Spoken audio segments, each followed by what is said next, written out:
good evening, everybody. It's the Cryptid Huntress. I'm Jessica Jones. Man, do we have a wild and crazy show for us tonight. And I timed this one just right because they had a congressional hearing on UFOs and UAPs yesterday up in Washington, D.C. And so today we are going to go over my remote viewing data and talk about the UFOs over the White House and all over DC back in 1952. Now, I don't think this gets talked about enough, okay? It's probably for a good reason, because there was some wild stuff going on. And this was kind of the golden age of UFOs from what I recall. You know, we did kind of go over the Battle of Los Angeles a while back. That was a remote viewing target as well. And I think that is connected to this.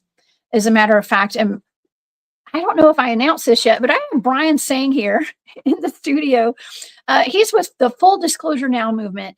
And he and I were talking before we went live, and we are finding a lot of connections with a lot of different things that we've discussed on the show before. And then we're going to tie it all in with this report from the Congressional hearing yesterday. And it is going to blow your minds, because it's been blowing my mind today. Coming from a person who has been chased down by a UFO in the field. Yes, I have, actually. I've had up close and personal contact with ETs at least twice that I can remember. And I say I can remember because I don't know, probably a lot more than that, but twice that I do remember vividly. And so, yeah, let's get this show going, y'all. This is going to be so good. Thank you guys so much for being here. If you guys would like to follow along with all of my shows, of course, my archives is all on my website, thecryptidhuntress.com.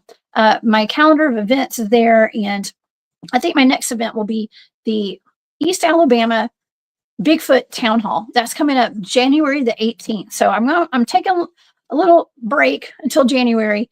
I'm not taking a break. I'm still busy. Okay, but from public events until January. It is the holiday season, I guess. And of course, in July of next year, I'm going to be speaking at the Full Disclosure Now conference down in St. Pete, Florida.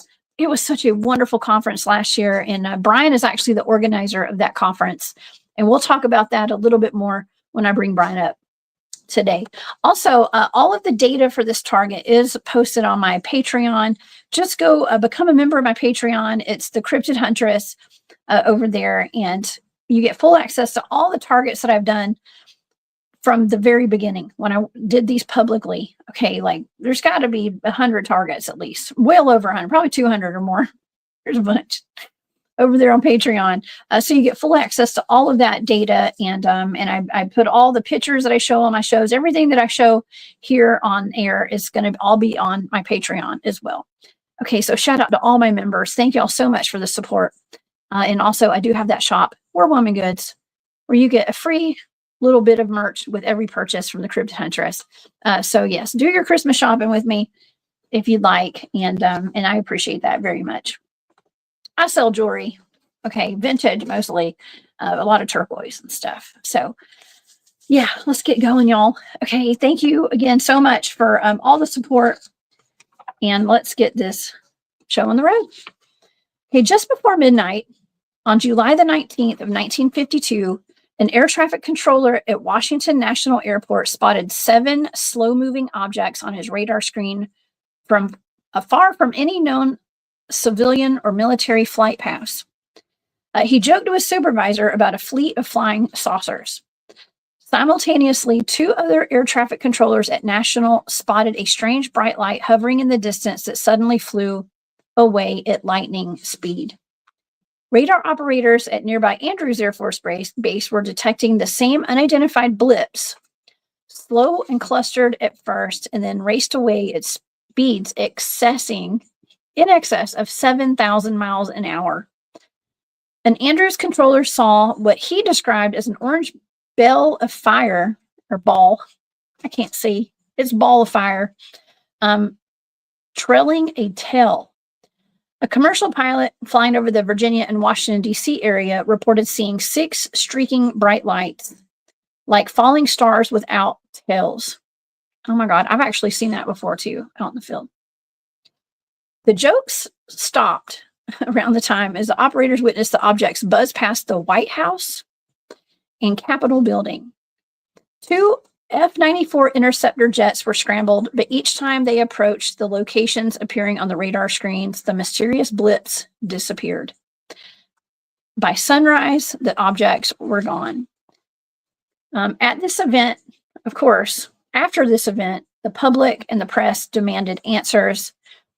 Were these unexplained radar blips some sort of jet, like the Soviets, like the Russians? Okay, was it the Russians? Was this an invasion?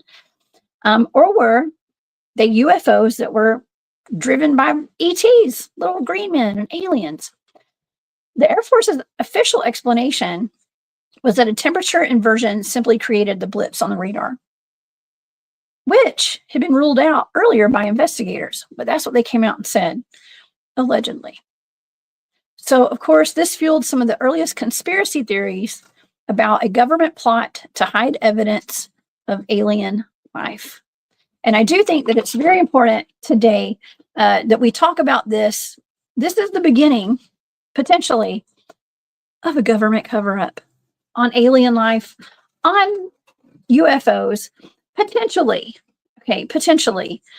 And so to have a discussion about this tonight, I do have Brian Singh here of the Full Disclosure Now movement. Please go to the fulldisclosuremovement.org to find out more about his organization and the Full Disclosure Now conference coming up in July, where he has some of the best leaders in the disclosure movement there at his conference. I'm going to be there.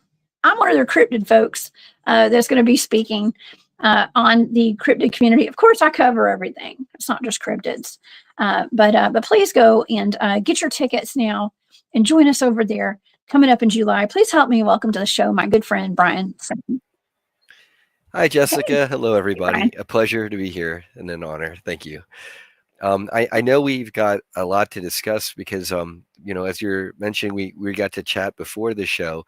And not only do we have the 1952 incident of the flyover Washington, you mentioned the battle over Los Angeles. And then we were also talking about Operation High Jump. And all of this, in my opinion, a lot of this is tied to the post-World War II bad Germans with their flying Hannibal UFO saucers, basically saucers with like the Panzer turrets mounted on them, showing the Iron Cross. And if I can share my screen, I can pull up some of this stuff to kind of, because maybe not everybody is 100% familiar with this. But when we talk about 1952 in particular, we've got this is, I think, an actual photo, and then this is a photo of like a kind of a comic cartoon version. But my understanding is that this is a Luftwaffe flying formation going over the Capitol. And so that formation is basically the bad Germans in the wake of World War II, letting all of us know here in the United States that they really had won the war and that they could come and fly over us, just like 1947 Battle of Los Angeles, and then 1952 with overflight of Washington, D.C. anytime. And then being in our community, we have friends who are survivors of the secret space programs, the super soldier projects, something known as Nachtwaffen or Darkwing, Nachtwaffen Regier, in space, which is basically the bad Germans. Not only did they have their base in New Schwabenland in Antarctica just at the end of World War II, but they also expanded to Lunar Operations Center onto the moon, and then also onto Mars. And this was with the assistance of like the Zeta Gray and the Draco Reptilian overlord types. And this is part of a bigger thing here that this is all tied to. And this is why the military is coming out and letting these hearings be held with the information leaked coming from military aircraft and aircraft carriers, the raw video and submarines show and photographs. And I can tell why in a nutshell. Basically, there are positive ET galactics and negative ET galactics. And we've got the Draco reptilians and the Zeta Greys, who the Zetas were the ones that the Eisenhower administration signed the Greada Treaty with in 1954. Unfortunately, those Zeta Greys were really proxies for the Draco reptilians. So we were making a deal with the devil, and then the devil's like, great grandfather on top of that. And that was a bad deal. And that's when we said no to the stranger at the Pentagon, Valiant Thor. He spent 4 years in Washington, D.C. prior to the Greada Treaty being signed, trying to convince, as a ambassador of the Galactic Federation of Light, the United States government to give up nuclear weapons testing. Okay, they said, if you give up nuclear weapons testing, we'll give you all sorts of wonderful technologies, life extension, clean energy, transportation. And unfortunately, the people behind the cabal, really at the steering wheel, kind of telling Ike what he could and couldn't do at the end of the day, unfortunately. And this is why he gave this outgoing speech on the dangers of the military-industrial complex. Was he knew this deal was signed. He couldn't really do anything about it. And ever since then, certain factions of the military and these so-called elites and globalists have been cutting bad deals with these negative ET factions when we could have been dealing with the positive Galactic Federation types, or more positive types, because they're not perfect. I'm not going to say that, but they're, compared to a Draco reptilian empire, they are better. And we could have had our Star Trek future yesterday, decades ago.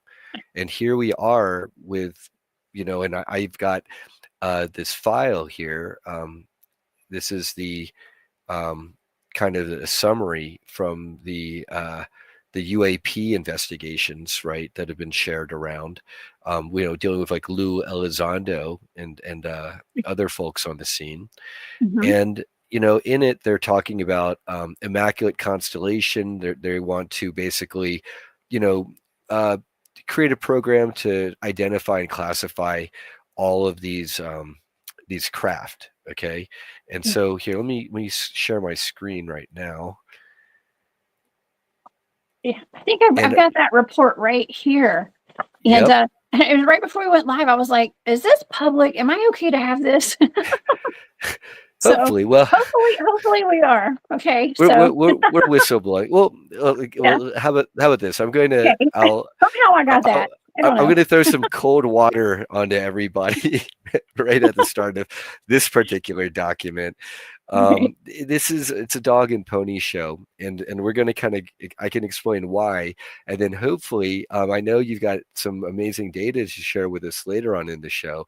Maybe what we're talking about now will draw some of the connections, because the atomic testing during the World War II era, I really should go into why that's so important, and then why you get things like, and I'll come back to this document, the Langley UFO incident, where you get these UFOs flying over these Air Force bases for 17 consecutive nights, and it's like there's nothing our military literally can do to stop this.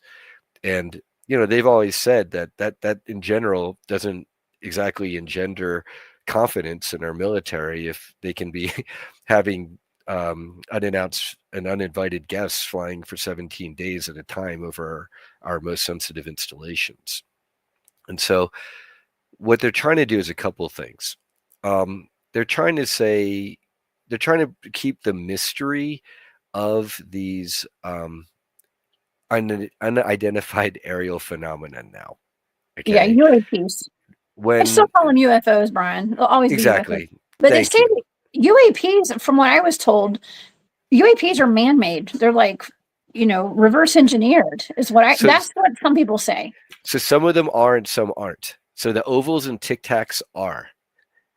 Okay, so that's why it's kind of a joke that they've got this Pentagon or Congressional, a Pentagon report, I believe, after like these investigations. Here's a summary. And the Tic Tac, my understanding is that is like Boeing or Raytheon.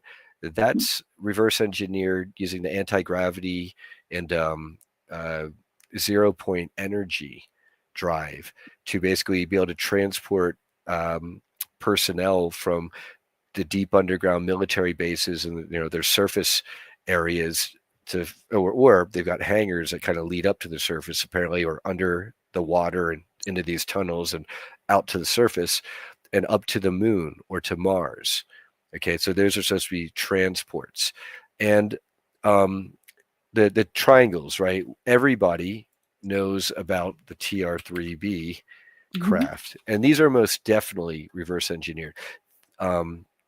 These, and Bob Lazar, for example, has testified to this. In the Farsight Institute, they've remote viewed Bob Lazar. They say that I haven't seen their 2-hour, findings that they released on it on their Farsight website. I think it's farsightprime.com. But my understanding is that Bob is a true whistleblower, but the militaries might have programmed him to release certain messaging. Okay. But, for them to have the TR-3B, the triangles in here, and then not mention TR-3B, to me, that already tells you that this isn't really something to be taken at face value as being really legit in terms of the real story. This is more kind of like information that's already out there, and then they're kind of claiming that it's a mystery to them, and now they're going to get the public and the militaries and different groups to call into whatever hotline or database to classify all this stuff. And then meanwhile, we've got the people who are in our community who have literally been on these craft. They have been abducted by the grays, the negative ones, and been taken away by the positive ones. And so that's really the goal, or a goal of the full disclosure movement, is to get the truth out there and take out the mystery, take out I call it the drip water torture of like, okay, we're going to change the name from UFO to UAP, and now there's some USOs because they go underwater. Let's see what Sovereign Cosmic Wildman has to say. I'm amazed when I find out that this or that person went to Brian Tsang's conference. There were some extreme heavyweights that attended that. Yo, Brian, host here in SoCal in future. Thank you so much, Sovereign Cosmic Wildman. I'll give a shout out to the Contact in the Desert conferences, which are already amazing and held there. I actually like to attend them. I've attended the last two.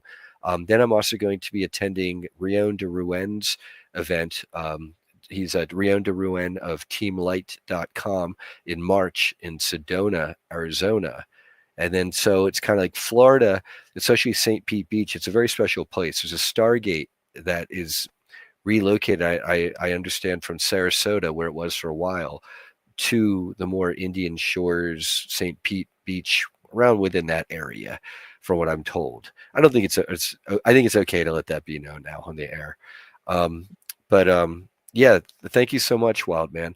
A lot of that is because I and my team of organizers for the conference, we wanted to make it a point to have the most legitimate voices and lights that we could find, who were a combination of people who haven't been recognized and are the unsung heroes, and who have been very hardcore shadow banned, and who they're able to vet each other. I can ask remote viewers like Jessica to kindly check in on the testimonies of people who've given us permission. Okay, go ahead, scan us, on their SSP testimonies and their MK Ultra experiences and the ritual abuse and all of that. And when you've got that only makes the power of each individual presenter that much more powerful, because now we have a little symphony of truth that drowns out the dog and pony show boring stuff. It's like I fall asleep watching that stuff, and so I don't even bother. I wait for other people to recap it for me, and I'm thankful they do. But then I wait to be on shows and to watch shows like this one for the really good stuff. Oh, thank you, Brian. You have a really good point, because the dog and pony show kind of stuff. You and I are kind of advanced into all of this information. Okay, like we live it. We live it, we breathe it, we have experienced it. I mean, I've had up close and personal contact with UFOs and ETs, of different types of ETs. And the majority of people in the world, majority of Americans even, are totally, I'm going to say the majority, okay, are not very familiar with this. Okay. And a lot of people don't even believe in UFOs. And so there's like this slow trickle. And so I guess it's kind of like, well, they got to kind of put it out in small batches, right? Just for public consumption. That's kind of what my takeaway is from this kind of congressional hearing that they had yesterday. So I'm going to say yes and no. Okay. Because it depends on what faction we're speaking with. There are those in the government, and particularly the military, who they've dedicated their lives to keeping the secret, and for whatever reason, they think that if we have too much disclosure, it's going to be catastrophic. People won't go to work, or our food transportation and food systems are going to shut down, and it's going to be bad, bad, bad. What I really think is that's not true. We're adults, and the people who aren't going to believe it and haven't believed it so far, I think they do need to see it. There's a lot of good that's going to come of it. There's a lot of technologies that need to be unveiled. So it's like, okay, so people don't want to go to the power station and clock in every 9 to 5, but hey, what if we bring online clean power onto the networks, and you can clock in and we'll pay you well to go to the traditional power station 4 days a week, half shifts, keep it running. And then while we bring online the clean energy, and then we get to phase you out, and then you'll get to reap the dividends as we realize and manifest our Star Trek future in all the other food production, transportation, blah, blah, blah. So there's that. And the reason why this line is being foisted upon us is at the end of the day, many of these cabal types have done really nasty things that once we, as humanity, understand the truth of who we are, and the good, the bad, and the ugly, and the deals these elites have cut with the negative ETs and the negative demonic Luciferian archonic type beings. These are the ones they do the ritual abuse to, for promises of power, which is just lies. That's how dumb and naive evil is. Dumb. Okay, so yeah, shout out to L.A. Marzulli. And yep, Christopher S. Jacobs and Joanna Michaels. They're amazing. I love working with them, together with Jessica and everyone else. What was I going to say? Yeah, if they can't let this information get out, because this is what the P. Diddy stuff and the island stuff and all of that is related to, is the people in these Freemasonic Luciferian lodges, like the Scottish Rite lodges, where they're probably in touch with ETs, and is where Aleister Crowley was in touch with Lamb through his channeling. And then this is going back to, now they're working with the bad Germans who have infiltrated the U.S. government in the wake of World War II, who are likewise into this whole occult stuff with their Black Order, Black Dragon Order, the Order of the Black Sun. This is where the Bush family and George Bush and many people in our community, like Christy Campbell in particular, and Arakim Ra, they remember having to report an answer to George Bush Sr. and the Queen of England in the secret space programs. And it's wild, and their testimonies are out there to be found, but this is all related to this. Yeah, any government disclosure is going to be BS. Yeah, it's again, it's because they have a vested interest. They've been this whole time. Who do you think's been sending the men in black out to silence ufologists since the 1940s? Right. Okay, the same government that's saying, here's this document talking about these flying triangles, which we're going to pretend we know nothing about. Never mind about our patents that are online over here, relating to the Ad Astra program, and that's the T3Bs. Yeah, I have to agree with that. Yes. I have a side eye when it comes to any kind of information that's leaked out. And, even I was talking about those monkeys that escaped the lab in South Carolina. And I was like, those monkeys, I just don't believe that they escaped on their own accord. I just don't believe it. Everything happens for a purpose. I don't know what that purpose is, but I'm just very suspicious of everything. Okay. They wanted to fulfill a Simpsons episode. Oh, okay. So they have to fulfill this. So it's not like the Simpsons had any kind of prior knowledge. Like they're not time travelers.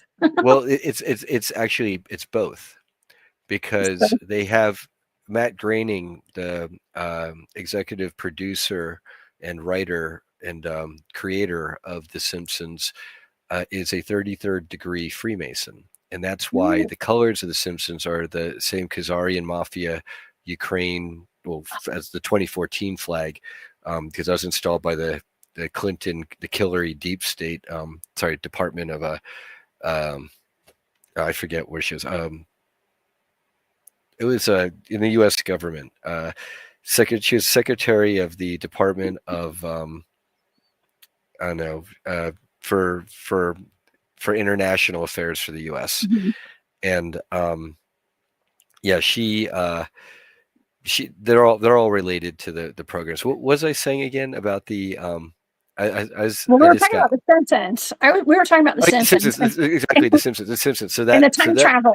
right, Yeah. so they have access to something known as the chronovisor, which Yeah. many people have testified. There's one at Area 51, and this is the where they do the Alice in Wonderland with like the White Rabbit references, and then there's also one apparently in the basement of the Vatican, and then there's a very detailed testimony that's come out by I believe a now deceased Vatican priest who wrote about Mhm. it.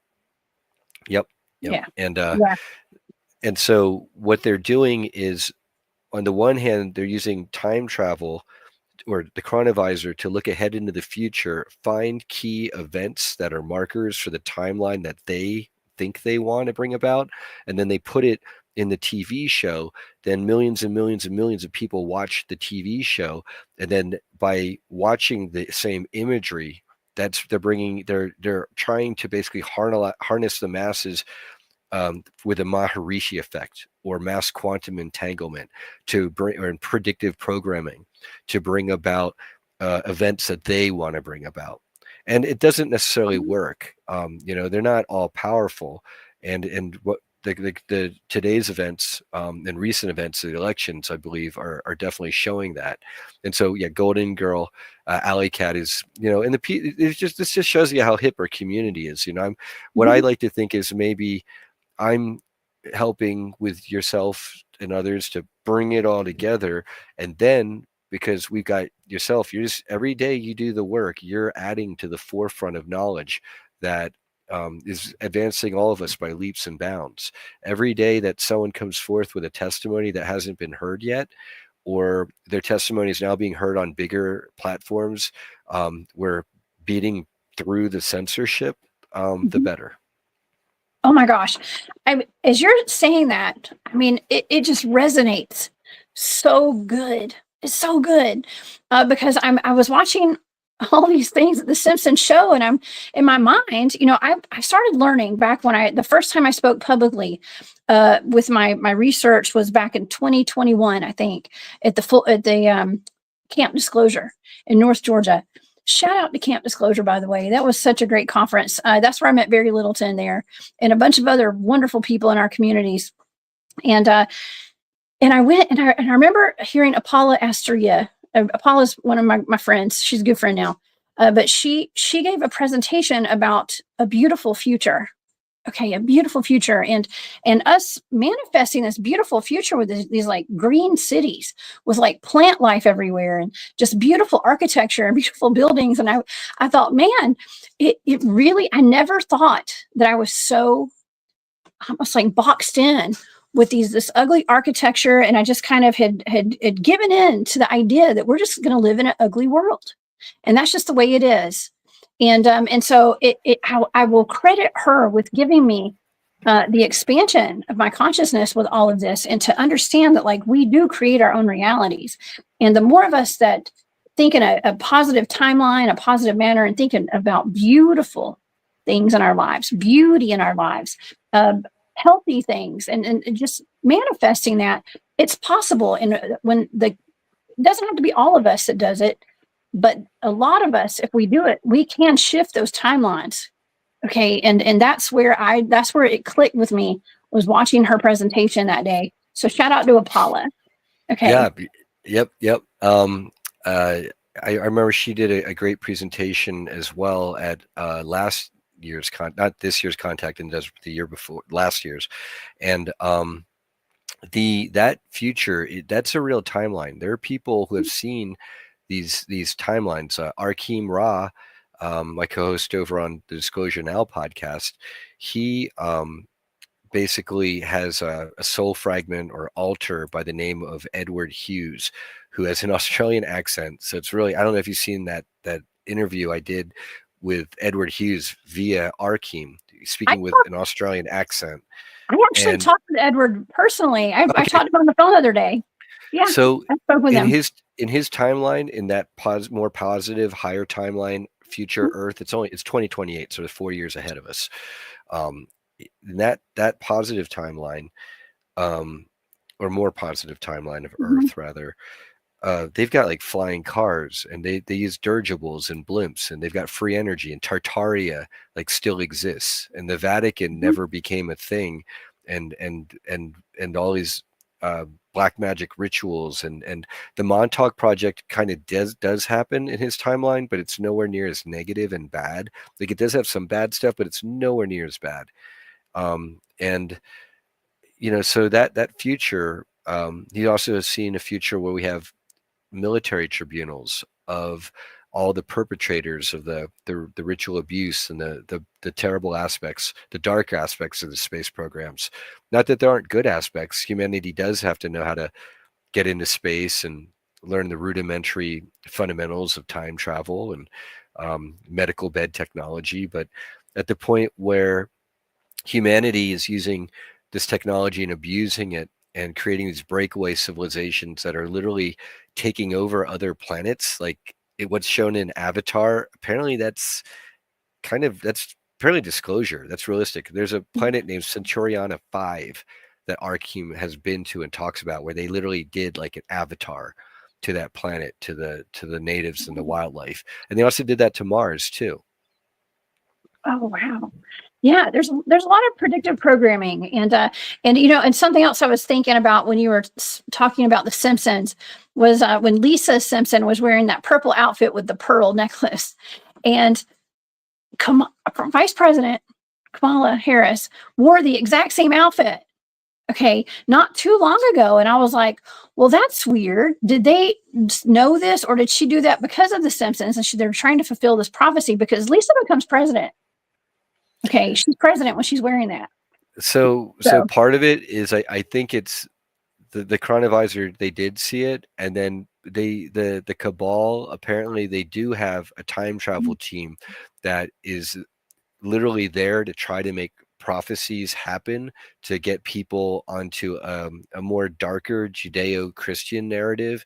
I'm a believer, okay, and Yeshua commissioned us to help save souls and to do works greater than he, and to basically turn the world upside down and right side up. And there's two timelines, basically. What this all boils down to is there's the Christed higher timeline. Think of a Fibonacci spiral, and there's a spirals upwards and outwards. It spirals all the way up to the heavens, into the higher dimensions. And then there's like a fake false Metatronic wannabe spiral that's been kind of piggybacking, or at least running very close and parallel with us. And and instead of hitting that inflection point where it goes all the way up to the heavens, it kind of regresses and comes back in on itself into nothingness. Think of an Ouroboros snake eating its own tail. And the bad guys, the cabal, everything they've done, keeping this information, the UFO technology, the time travel, the clean energy, the medical beds, and then keeping us in the dark and pushing this Darwinian evolution model, and totally erasing the fact that we come from the stars. This is where you get this dog and pony show of this document, from Congress or the Pentagon. And also where they act like it's a mystery what the 1952 Washington flyover was, when they darn well know what that flyover was about. Yeah, well, you know what? We kind of exposed a little bit of, I'm going to say, hidden history with the remote viewing target that I was given. That was the Battle of Los Angeles. Because in that data, I was clearly seeing something that was manufactured by the not, I'm going to say schmatzy, because you're not supposed to say these words on YouTube. The schmatzy Germans, okay? The Yahtzee Germans, maybe. Okay. And whatever I was remote viewing was made by the Germans. And it was the craft that they were shooting at. So this was back in what was that, 1942, I think. Let's see. I think actually it's a Yeah, Battle of Los 1942. Angeles. And what this tells me is it's basically them flying over Los Angeles and saying not only are our craft are impervious to everything you can throw at us. And they hurled like a lot of stuff. I understand that they were just shooting constantly, and maybe they might have gotten one. Like maybe they got one, but I'm not even sure if they even got that. And that's the Yahtzees telling the American government, "Hey, we actually won World War II. Welcome to the Fourth Reich." And Oh then my. that's where Philip K. Dick, writing the novels "The Man in the High Castle," that's what that's about. He was a time traveler, I believe. Oh, okay. That is very interesting information. Very interesting. And because we fast forward, okay, that was 1942. We're going to 1952, 10 years later. There's this thing they're calling the Washington Flap. Okay, the Washington Flap, where there were a slew of saucer-like sightings. We're talking about UFOs. Well, they want to call them UAPs now, but they're always going to be UFOs to me. Reported over Washington, D.C., and the Air Force blocked its own investigator from checking them out. Okay, why would that happen, Brian? Because they got the word on high that you can't continue to investigate this, because in this case we don't want the right hand to reveal to the public what the left hand is doing, and in fact the left hand wanted to keep its own right hand from knowing what it was doing. And that's been the whole problem all along. The Marvel comics and movies, everybody, is really disclosure. And the most chilling episode in any of all the Marvel movies or comics is when they reveal that Hydra has infiltrated the US government and taken over everything from top to bottom. And they don't have our best interests at heart. And this is where we need to find the real Captain Americas, out there to basically help us, and the white hats and all of us, really. It's all of us organizing together and building the new earth and demanding full disclosure, so that we can have a basically based on informed consent as a society, decide what directions we all want to go in, and also demand the release of, for example, free energy. That's a big one on the list. Oh yeah, free energy is a big one. And did you see? Have you heard? President-elect Trump went online and on television. I just saw a commercial or like a video clip of him saying that he's going to bring back the old World's Fairs, basically. Did you hear that?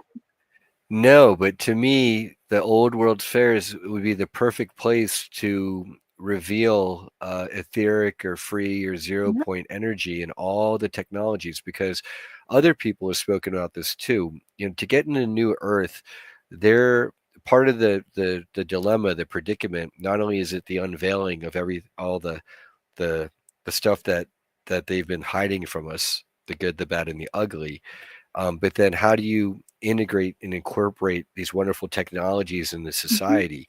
And the people, we're ready. We are ready to make this happen. Yeah. Yes. Now, I'm not so sure about the incubator babies, though. Okay. No, we don't want to do that. We don't want to do that. No incubator babies. No homunculi. Yeah, Like, homunculi. That was a great episode. We're already having those. I mean, apparently we've got homunculi running things in Hollywood and stuff. So I don't know. Oh yeah, and it's true. Before. Yeah, that is true. There's body doubles, clones, CGI avatars, and potentially homunculi. Like these are like avatar beings with a consciousness uploaded into a chip, and then that chip is basically driving that body. Yeah.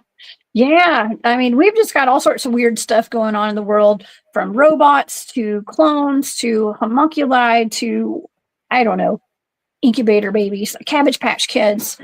So let's just hope that, or maybe they'll just expose it. Okay. I wouldn't, if they would tell us what they're doing. Okay. I'm not saying it's going to be any better, but I would like full disclosure. Wouldn't you, Brian? Yes, the Yeah. sooner the later, because I mean, the sooner the better, because not Yeah. later, the sooner the better, because it's only putting off later on our Star Trek future Yeah. every day that we don't have proper disclosure. And, you know, part of it is there are so many of us in the community who are being contacted, or we have access via our friends who they can contact these beings, you know, telepathically, positive ETs, CE5 protocols. So Lily Nova is doing this, for example. Our friend Roger Ray, you know, let me share my screen here. He has a YouTube channel. He's Navajo, um, Native American, and he's got uh, his own channel here where he's basically able to call in these different craft, and what he's doing, I wish it wasn't so hard to see, is with his camera, a lot of these lights and dots that are moving around, you can't see them by the naked eye. This is like a hillside with like a light, so that's like, disregard that. But he'll have all sorts of craft like that. With a naked eye, you can't see that, but with a thermal or an infrared camera, you can see it, especially if it's like at 120 frames per second or higher. And Farsight Institute is also letting everyone know this is how you capture UFOs on video. And then he's got it like feeding onto his iPhone here. But he's able to call in craft. They'll form formations. They'll blink brighter. Basically, because they're telepathic, essentially. And so it's kind of like what the things that we're able to do already now at the civilian level before full disclosure. It's already amazing. And there's already friends of ours like Audrey Walters, where she goes up to craft, because they can take us at any time. Time space doesn't really exist in a linear fashion, and they have access to time travel. So they're able to take us, and then also in the astral form or the etheric, or have us visit them via remote viewing and by location. Is what the Farsight Institute does, for example, where they'll come visit us, like they visited the Farsight Institute. And this is now the age of direct contact. Who needs a Pentagon or congressional hearing? That's you know, I mean, I put that on and take a nap. Take a nap, like golf. Put on golf or tennis if you want to take a nap. Okay, I understand. Wow. All right. Well, you know, I guess I probably should go over the data. Okay, for this event that happened with the UFO flyover back in 1952, because some people say with this cover up, there's allegedly a cover up by the U.S. Air Force, that was the beginning of the government. I don't think it's actually the beginning. I think it's the public cover up, maybe. The public, where they could have disclosed this to the public and they didn't. Okay, of alien craft of some sort, potentially. But what you're saying goes along with the 1942 incident with the Battle of Los Angeles, with potentially it being like a schmotzy German type of a deal. And that's what flew over the Capitol. I mean, what better way than to throw your weight around than to put your your UFOs over your enemy's state capital in the White House where the president lives? I mean, whoa, it's wild. So, all right. So this was given to me as a blind coordinate remote viewing target. I was given a set of numbers, and I remote viewed this last month, at some point last month. And I got to say, this is really interesting. I got about 3 pages of data on this. I got a good bit of data on it. Now, there's nothing in this data that suggests that it's a schmatzy German kind of, operation. However, it doesn't mean that it's not. But I will go over some of the data. Okay, so some of I'll go over the sensory data because it was kind of like hot, something that was fast, futuristic. This was something I wrote down. Quiet and full, cloaked. I wrote down. Provoked, wavy, tiny, and then a leak or leaking. Okay, so for my analytic overlay, I was seeing the Jetsons cartoon. Remember the Jetsons, like Meet George Jetson and Jane, his wife? I actually was seeing the intro to that cartoon when I got into this target. And so I wrote, I heard coming in hot, like that song. There's a song called Coming in Hot, I guess. And I wrote down warp speed. I wrote future. I was picking up on something I thought was like a medical, something that dealt in the medical field is what I wrote down, but something that was under wraps. There was an audience, and I felt like whatever I was remote viewing was like meant to be seen. Okay, does that make sense? Like it wasn't meant to be hidden, even though I actually heard. I wrote down audience, and then I wrote down, because I put in quotation marks, I wrote, be seen, not heard. That makes a lot of sense, because this is the schmatzis wanting to announce definitively to probably the insiders in DC may have even known to look up at that time. I mean, for example, it's not like cameras were, people were always walking around with cameras back in 1952. They weren't. So the fact that someone got that over the Capitol building at night, it might be that that photo was meant to go to the U.S. government as a sign. And then, the government in turn wants to keep that under wraps from the American people, despite it being an audience of insiders. To the rest of the world, they wanted to say, oh, ETs, aliens, and they don't want to talk about schmatzis in space. Not at all. And right here, Marilyn Monroe, apparently she was part of she's part of the secret space programs as well. So there may be versions of her alive, literally in space. And the cabal, they've also utilized her for the MK Ultra programming. This is also during the Kennedy administration, unfortunately. And so they're for their beta sex kittens, they modeled them after Marilyn Monroe, and they're literally known as presidential models. Wow. Oh my goodness. Well, and there's the whole conspiracy that she was unalived, and it looked like a drug overdose because she was going to expose the UFOs, right? Among other things, there's a lot she was going to expose. And then there was a mess that, part of it is like, you have to ask yourself, well, how is it that Marilyn Monroe is ending up with like all these people, from like Joe DiMaggio to like mafia people to the Kennedys to, these cabal elites? It's because, unfortunately, they were using her in the programs. And that was one of the things that they MK Ultra people to become, is to be used on the one hand as beta kitten sex slaves, but then they can turn that into blackmail that's called a honeypot operation and all of that. So is that a radar readout? It is. Yeah. So nice. Radars. Yeah. So that's the radar. Yeah. I just throw out some pictures while we talk, newspaper clippings and things like that. Yeah. So, okay. So back to the data, I was picking up on something like waves, and a lot of times when I'm remote viewing, I'll see like frequencies and sound waves and like a lot of like weird sound technology stuff, but I wrote down waves, and then I heard hello. So then I was like, okay, so that's something that I'm seeing that is, it's not just a wave. It's like somebody waving hello, like, hey, I'm here. Oh, okay. That kind of wave. Okay. Yeah. This kind of a wave. Hi. Alf Wiederson. I was seeing that in the session. And so then I wrote down quiet as a mouse. So I kept, because, I told you, like, there wasn't a lot of sound involved in this. And the ships are silent. They're all silent. Because they're anti-gravity. The anti-gravity drives are silent. Yes. Okay. So I wrote silent as a mouse or quiet as a mouse. And then I wrote down, this is so wild because my son had a book that I bought him when he was little called A Mouse About the House. And so guess where these things went was right over the White House. Silent as a mouse over the house, the White House. And then I heard leak. I wrote down leaks. Okay.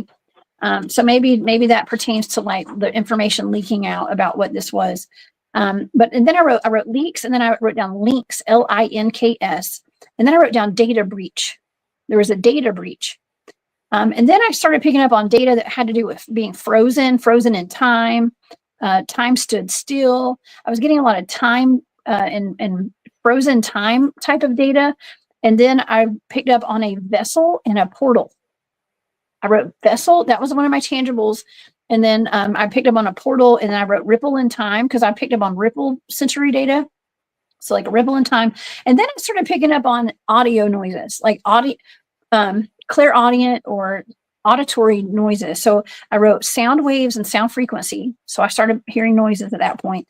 And then I wrote white noise. And then I was picking up on some kind of disruption. And let me see. I stapled my paper here. So, okay. So that's when I started picking up on stuff that sounded like it was colliding together, like a frequency. And I wrote down jumbled frequencies. It sounded like, like when you're changing the radio station and it's like, and it's like the stations like the are radio overlapping. dial. The radio dial, that's exactly what I was hearing. And it was like stations were overlapping each other. It was like there was noise on top of noise, and then it was kind of colliding together. So it sounded like that, like an AM radio dial or something, like, and you could hear voices and crackling and all that. Well, maybe you're getting a 1950s vibe, because the main Yes. way that we had mass communication other than print was radio. So that'd be Yeah. perfectly,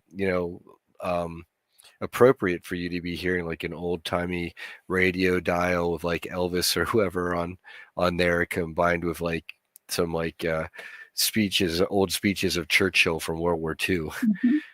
Yeah, that's kind of what it sounded like. It just sounded like an overlap of frequencies.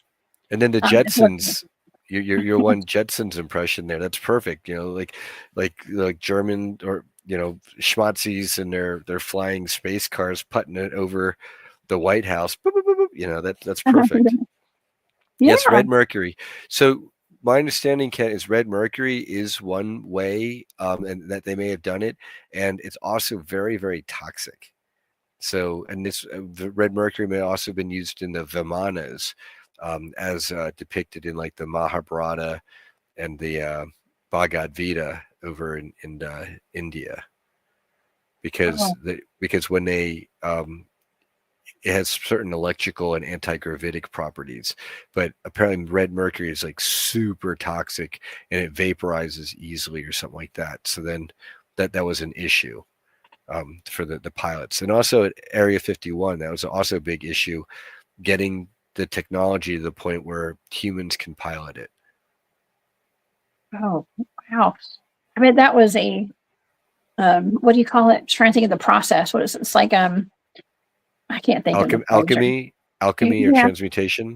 Yeah, something like that. Well, I was actually thinking of like, I don't know. I'll think of it in a minute. I'll blurt it out. Okay, so back to the data. I've got one more page of data. And so I actually was picking up on something. Whatever I was in remote viewing was very important. Very important. And I was I just felt like whatever this is, it's like really important. And so I was like, oh, I really need to focus on this. This is important. And so I heard flyby. I wrote down flyby, and I wrote testing 1, 2, 3. I wrote testing 1, 2, 3. And a flyer, I wrote flyer. And then I started picking up on psychic data and telepathy. Okay, so I wrote hypothalamus and pineal gland. I was picking up on telepathic communications. Okay, so telepathy, I wrote telepathy and comms, directed by thought is what I wrote down. And then I was picking up on like thought forms, and I wrote forums down, and that was pretty much the end of the data right there, because it was really interesting and kind of odd, because I was picking up on something that was flying by, and then psychic, like it was being controlled by not mechanical means, but by your mind. And that's how the craft are supposedly operated. It's by telepathy. What? Yeah, that they don't. It's not like there's a schmatzi with a stick and rudder flying a Fokker, single prop aircraft. This is a um, these are craft are telepathically, like what I from your data, I get the impression that the schmatzis were under orders from their high command to wave at all of us by flying over our seat of power, Washington, D.C., but not be on the radio speaking schmatzi German, because then that would kind of give away the whole ruse. Because at the end of the day, I believe the schmatzis and the the U.S. government surrendered to the schmatzis, and the agreement, part of the agreement, is that all this ET stuff and technology and the fact that the schmatzis are really in charge, that's supposed to be kept secret. So I think it would kind of blow their ruse if they're flying literally over the Capitol speaking German, right? Yeah. Talking schmatzi lingo. So instead, they probably were under orders to fly over, make it mysterious, like it's these unearthly visitors, maintain radio silence, but also feel free to use telepathy, because a lot of these operators then are starting to get to be telepathic, and as they get access to the ETs, they're becoming more telepathic. Whoa. Okay. Well, okay. I'm going to talk about this for just a second, because there was a video that my friend has in his possession, my buddy Matt. And I was with him. We both spoke at the Molina Bigfoot Festival last weekend. And he has this video that he obtained from his friend who was with MUFON out of Tennessee, I believe. She has passed away. And he promised her, she didn't want to show it publicly because there were people that didn't want her to have this video. And so he promised her he would not show it. But now he's been showing it. I was like, man, you got to show this video because this is a giant leap forward for humanity. Okay. And people need to see this. It needs to be made public. But he had made that vow to her that he wouldn't, but I think it's time. Okay. And so he started showing it at live events. Now it's a person's backyard, and they have a camera in their back facing towards their yard, and a spherical orb shoots down past the camera. And as I was reading this report, okay, that was from this congressional hearing yesterday, they classify different types of UAPs and UFOs. And the very first one they have, one of the most popular, the most reported, would be a sphere or an orb. Okay, now you said that some of these craft are controlled by telepathy. This orb looked metallic, and which is actually described here in this report. It was metallic, and as it hit the ground, it turned into an alien. And the alien started running around in circles in the backyard. And its head was bigger than its body, and it ran strange. And Barry's seen the video. I think Barry's in the chat. I couldn't find his message, but I think somebody had mentioned Barry in here. So I'd love to see that video. That video sounds wild. It's wild. Well, I'm going to bring Matt on my show, and I hope that he'll show that video. Okay. But then after it runs around, I think two of them, because another one shoots down, there's two aliens. And then they turn back into these orbs, and they look metallic. And then they shoot back off past the camera again into the sky. Now, it still blows my mind. I get goosebumps every time I think about it, because it's something that I've never seen. It's something that the public's not privy to for the most part. And there's a reason that I never even said who had the video for a long time until he gave me permission to. On the scale of ET technology coming here to Earth, to me, that sounds relatively advanced.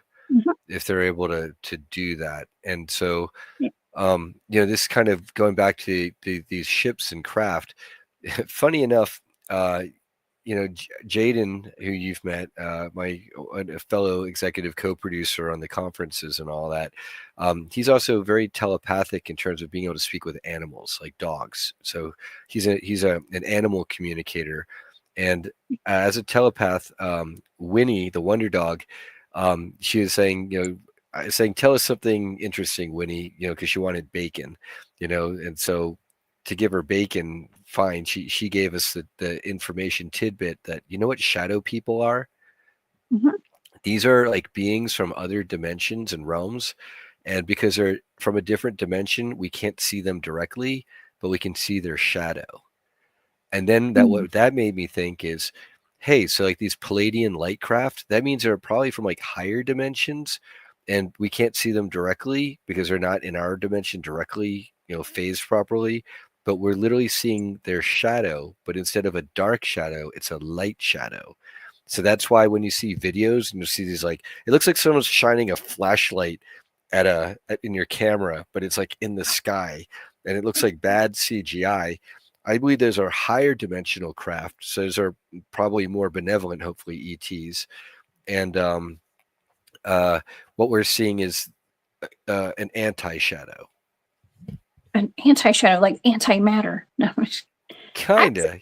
I mean, I kind of said that jokingly, but that's wild. You know how many times I've been asked, are remote viewers shadow people? No, Uh, I don't think so. I personally don't believe that, but I don't know. I'm well, not sure. sometimes a remote viewer might appear as a shadow person, because apparently if like there's someone in the community who is like a peeping tom, and so he'll literally use his remote viewing capability to spy on Ooh, females in the community, ew. and he's really creepy. He's literally a peeping tomas. um I that's his haven't heard first that. name. Oh yeah, I'll out him. Because Oh my God. multiple women in our community who have remote viewing capabilities themselves, they can see him when he's remote viewing them. So And like literally, one of our friends, like Penny Bradley or Susan Long, and I know there are others, maybe Veronica Bartolini. Yeah, at least there's three women in our community I've spoken with about this, and I'll be like, "Yeah, what does that look like?" And Penny's like, "Yeah, imagine like you're lying in bed." And you look up at the crown molding, and there's this dude's head sticking over, like on top yeah, of your crown molding. And she's like, get out of here!" Like, get the F out of here. Like, what are you doing here? Like, why would you spy on me like an elderly woman? Like, creep. yeah.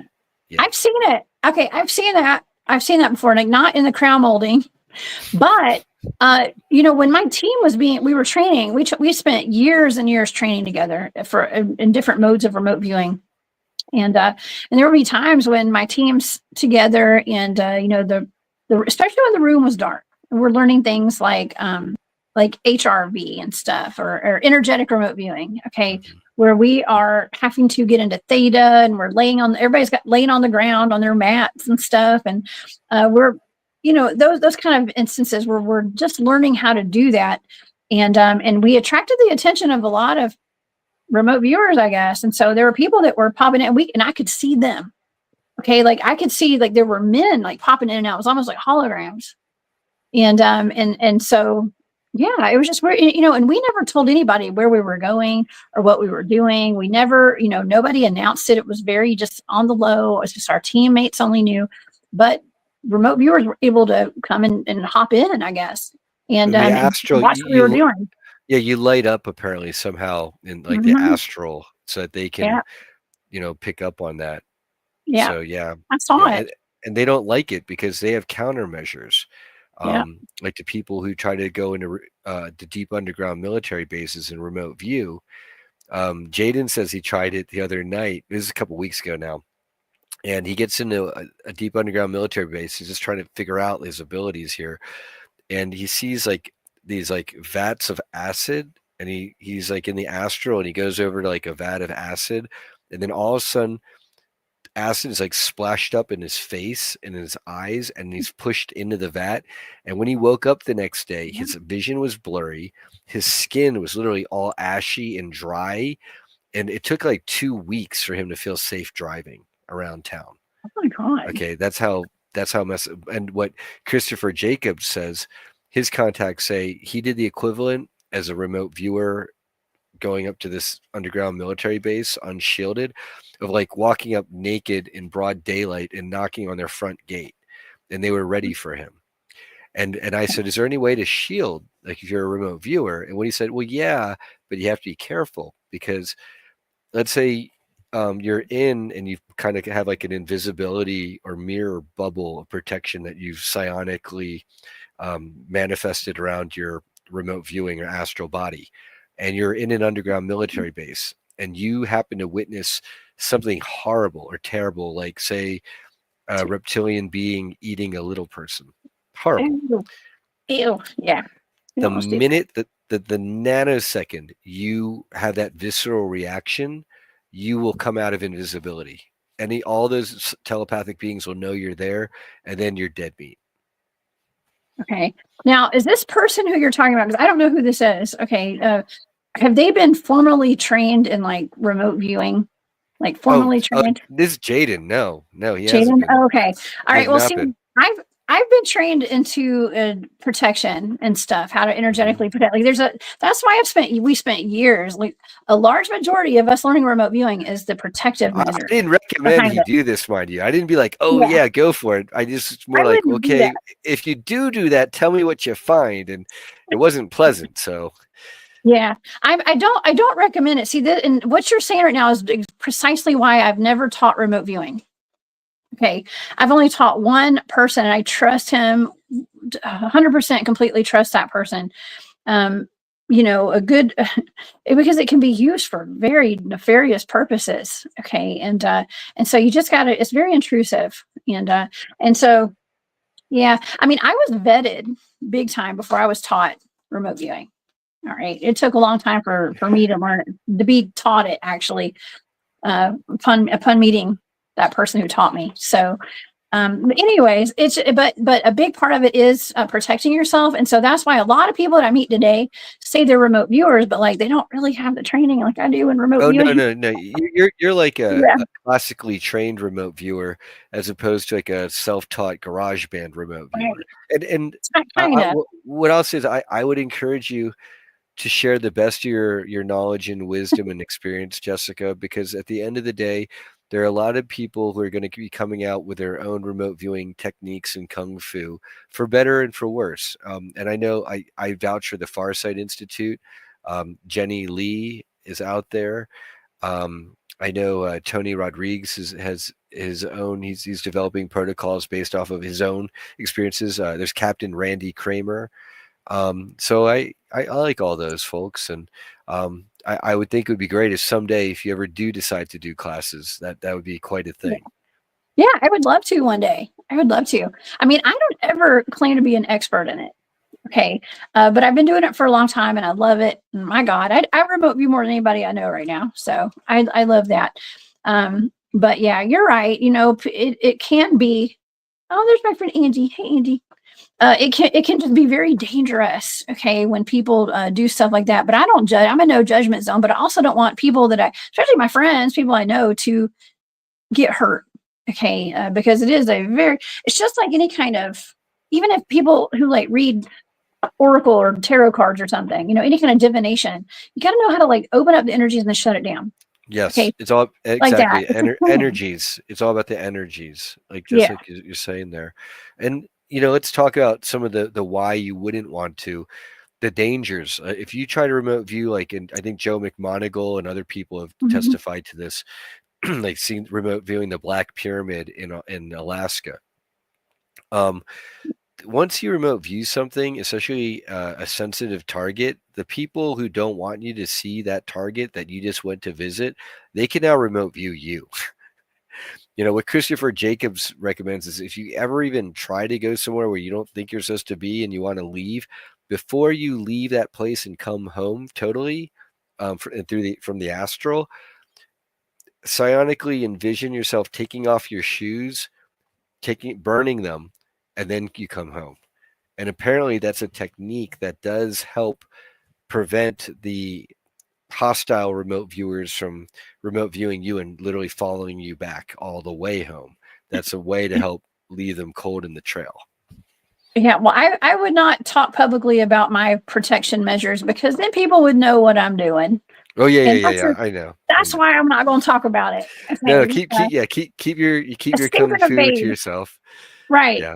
I also know I've taken courses on escape and evasion and stuff too, and I just got to be careful.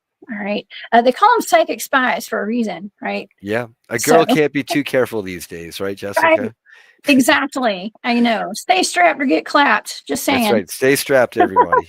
Yeah, That's right. Get your CCWs. I Exactly. know. Absolutely. 100%. Yes. But okay. Well, getting back to the UFO disclosure, and because that's big. When you think of disclosure, I've always thought of UFOs. Okay. When I hear the word disclosure, that's always been what I thought. But once I got into the Bigfoot community and started doing the Bigfooting and stuff, I realized it's everything. It's not just UFOs. It's cryptids. Okay. It's you name it. Any kind of anything. There's disclosure. It's not just UAPs and UFOs. And now I'm learning that a lot of these UFOs are actually not run by aliens. Okay. I don't know. I'm also seeing, Brian, that we have like alien hybrids like walking amongst us today. And some of them are actually in our government, running companies and stuff. I mean, I don't know. I think we're in for a huge dose of disclosure over the next 4 years coming up. What do you think? Yeah, oh, absolutely. Some of those may be hybrids, like they're known as the renegade Pleiadians. Apparently, there's a faction of the Pleiadians who have hybridized with the Dracos, and so they look very human and like really like tall, pretty looking people, but under some certain situations, they may have a shiny or scaly, a sheen to their skin when light hits it a certain way. And I've seen celebrities where certain cameras and videos have literally picked this up. It's like, why does it look like they've got this shiny, scaly pattern? I think that might be why. They also have videos of people who they look human, but their eyeballs, they have these nictating eyelids like that. Instead of blinking this way, they blink vertically. Yeah. I think that might be some of them, like these Aldebaran and Orion type beings.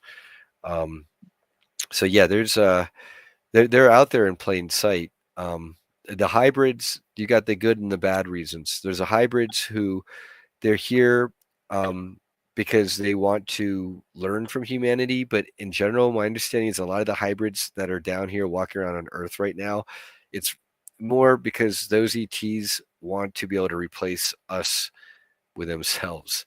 And the best way that Mm-hmm. they can replace us is by hybridizing with us. Mm. Well, and that's the whole alien abduction phenomenon too, right? So, uh, I mean, I What? just came from the Troop Herd Corridor last weekend. I was at the Molina Bigfoot Festival. That place runs through the middle of Georgia and into Alabama, and that has like the highest number of mass alien abductions reported in the South. And the people who were abducted reported not only seeing extraterrestrials there during the abduction, but military personnel. Yeah. Well, if you're seeing military personnel with your ET abduction, that's generally not a good thing. Okay.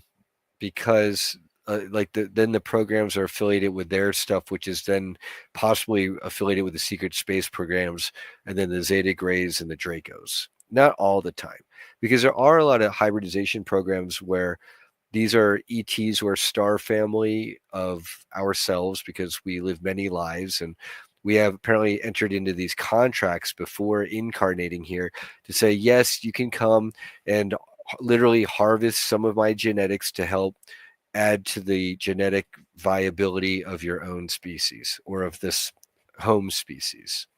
And so, but then what makes it more complicated is people who are then being visited by positive ETs who are coming to collect the genetics and also do health checkups and to take scientific measurements. Now, those same people can become under the targeting of the negative secret space program elements. You say, wow, this person's a Lyran starseed with their galactic family visiting. Let's target them, keep an eye on them, and maybe the next time their starseed family visits, we can use our secret space program technology to shoot down their craft and see what we can scavenge. And apparently that is happening in our community. That's part of what all this mystery is about, for why people are seeing different factions, humans, ETs, different types of ETs, ETs they feel positive towards, and other ETs that give them the heebie-jeebies. Wow. I've seen my share of ETs up close and personal. Mm-hmm. I've seen at least three. Okay, three separate ETs. And from my experience, I think that if you want to call them aliens, extraterrestrials, people from other planets, they're our friends, like people walking amongst us that look like humans. Okay, maybe people just reincarnated that have been living on other planets and stuff, like you said. Of course, because some people that are watching this show, Brian, I just wanted to kind of state that, because a lot of people, some of the people watching the show, you know, maybe not be familiar with the secret space program and the fact that there could be star seeds. And I know it's not just could be, I think there are star seeds all over our planet who did come here, who reincarnated this lifetime as humans to assist the planet right now in this wild and crazy time of disclosure. That's right. We're here to anchor in the light. Many of us, and this is all the remote viewers, all the psychics, all the channelers, all this testimony about Atlantis and Lemuria. Apparently, we're here at this place and time to kind of transmute a lot of the negative karma that we built up from the fall of Atlantis, which was our last big hurrah to try to have humanity ascend. And so there's a lot of alchemizing that and anchoring in the light so that we can ascend from third to fourth to fifth density consciousness together with Mother Earth. Yes. And manifesting a better reality and something that's more beautiful, like Apollo was doing in her presentation and showing us, it really opened my mind. And so that's why I love doing these shows and opening people's minds to the idea that Bigfoot really does exist and these things are real. And I know because I've seen them. I've seen ETs. Yeah, okay. Bigfoot is star nations. So Bigfoot is interdimensional, and that's why they can phase in and out and are usually invisible to us. And because they're higher vibration, that's why a lot of humans can't see them. Yeah. Well, you know, it's very, I wouldn't want humans to see me if I was a Bigfoot. It's best for them to stay hidden, honestly. You're right now. Trust What me. happened to Patty for sure. Oh yeah. That's really sad. I did do a show on that, with Barry. That was, and I'm actually going to be speaking at the East Alabama Bigfoot Town Hall with M.K. Davis, who gives a presentation. He has the original Patterson-Gimlin footage and the footage of a video that happened right before the Patty footage was taken. They think it was of one of her children there, and it's actually really sad because they end up shooting him, and it was really bad. But he'll probably be showing that footage again this year, next year. I mean, in January at that event. So if you guys want to come see a wonderful presentation, well, including I'm gonna have a good one too. But MK Davis puts, his information is just amazing. But with the original footage from the beginning to the end of the Patty video, he's got it. And you said it's really clear compared to what is floating around out there. Yeah. Yep. Yeah. He says that the reason what they put out is just a total fuzz. I was going to say a fuzz fest. That's not even, it's a total blur fest. And he said that's not the original. The original footage, you can actually, there's a picture that he blew up. You can see boogers in her nose. Oh. That's how clear it is. She has snot coming out of one of her nostrils. She was stressed. She was a stressed mama, knowing what was coming. Yeah, it's really sad. Here's a Jay Truthseeker. The Aryans, as far as I know, were at war with the Dracos as they fought for control over the Earth, and then the Aryan group was eventually defeated. So I'm not sure if that the Aryan group might be also the Jahami or the Anunnaki. And my understanding is it's like the Draco Empire is like overall. Think of that as kind of like would be like the equivalent of like the United States for like this whole sector of space. And then think of like the Anunnaki region that they're kind of like in charge of within the Draconian Empire would be like Wisconsin. And then we'd be like the city of like Milwaukee or something like that, or Madison would be like Earth. And so that I could see that as true, but basically, the current military force is still the Draco reptilians. And I don't think the Orion Empire is as powerful as like it used to be.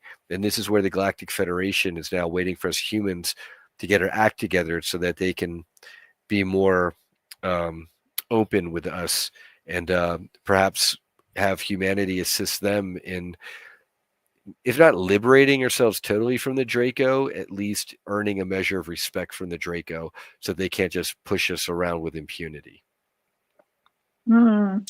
I just did a show on reptilian. Well, it wasn't reptilian shapeshifters, but it was shapeshifters yesterday, and that included a couple of videos actually that I could be seen. One of them it was like Elvis. Some people said that it was like he was actually like reptilian shapeshifting. Because his Uh, eyes went funny when he was talking to the little girl.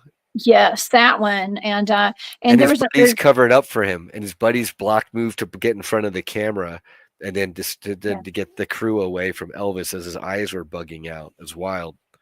yes, so they showed that, and then Dennis, my co-host yesterday, was saying, well, they say that that actually was a body double. That wasn't actually Elvis, is what he was. Now it's alleged, and maybe.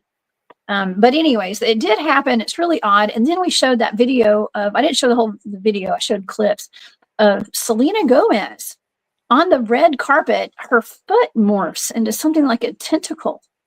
Have you seen that? No, you got footage of that? Jeez, Footage? Just yeah, kidding. yeah. Let's see if I have some footage. Let's see. I've got it on here somewhere. I want to say thank you very much to Kent. Thank you for that. Sending love and light to all. Thank you for that super sticker. I appreciate you, Kent. Thank you, brother. Yeah, let's see. I'll pull it up. It's her. She falls, and they were blaming it on her lupus. Okay, like she had felt weak, and her foot fell, or she fell, and her shoe came off.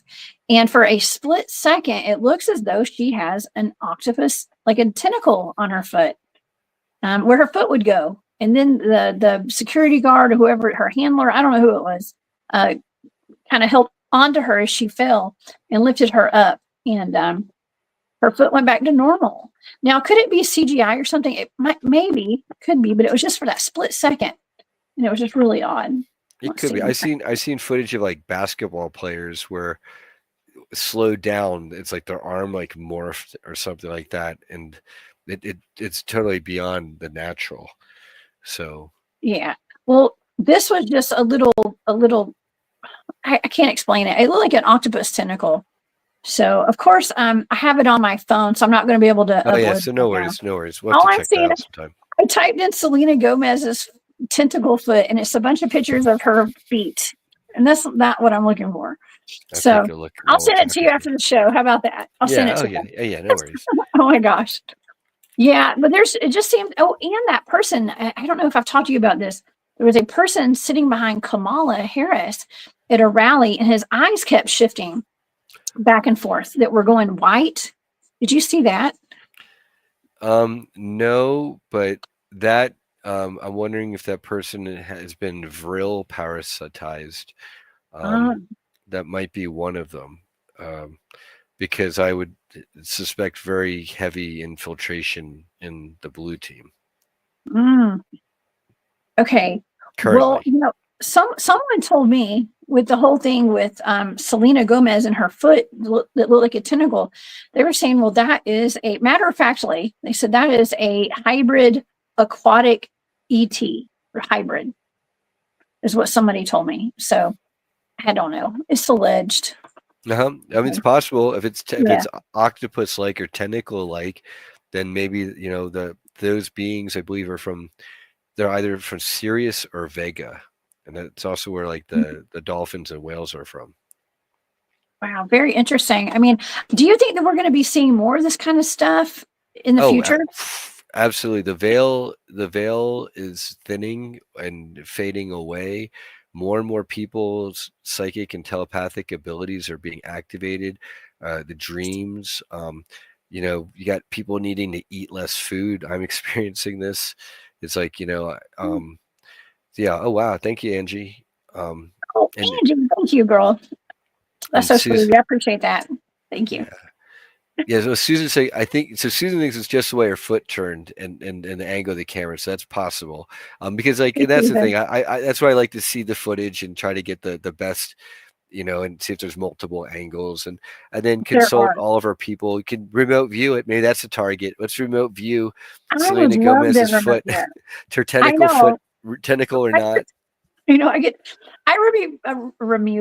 remote view some weird stuff. Now, Susan is actually a remote viewer too. She's on my team. She's one of my teammates. And Susan did see the footage, so that's cool. Thank you for being here, Susan. See, we have skeptics on my team, by the way. We're all skeptics. If anybody was ever wondering, we're all we have to be skeptics too with all of this. And with that guy with his eyes that flip back and forth from like white behind at the rally, I consulted with one of my buddies named Trey, actually. With he's got a media company. He can really detect a hoax. Okay, when it comes to CGI or AI, and I don't believe he believes that is a CGI or AI with that guy's eyes. It seemed to be pretty real.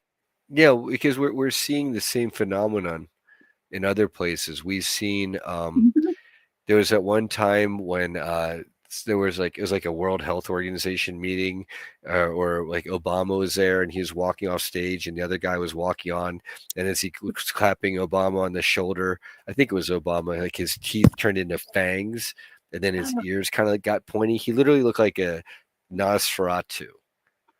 Okay. Yeah. And then he went back to normal. It was a bunch of pointy teeth. I remember that. Yeah, the guy he looked like that Martian from a cartoon, and his had a really pointy nose and a bald head. Yeah, and then like the pointy ears. That. Yeah, he looked like a goblin guy, and then with his teeth, and yeah, it's kind of like whoa. Yeah, that's because you've got these people where, and David Icke has described this. Our physical world is a lot more malleable than we know. And so if people are of a different energy, what we think of as a hard physical reality can actually morph and be malleable. And then that's where you get into shape shifting is one aspect of that. Yeah. There was also that security guard. It was like a Secret Service man at a speech that Obama was giving when he was president. And he looked like a reptilian. Yes.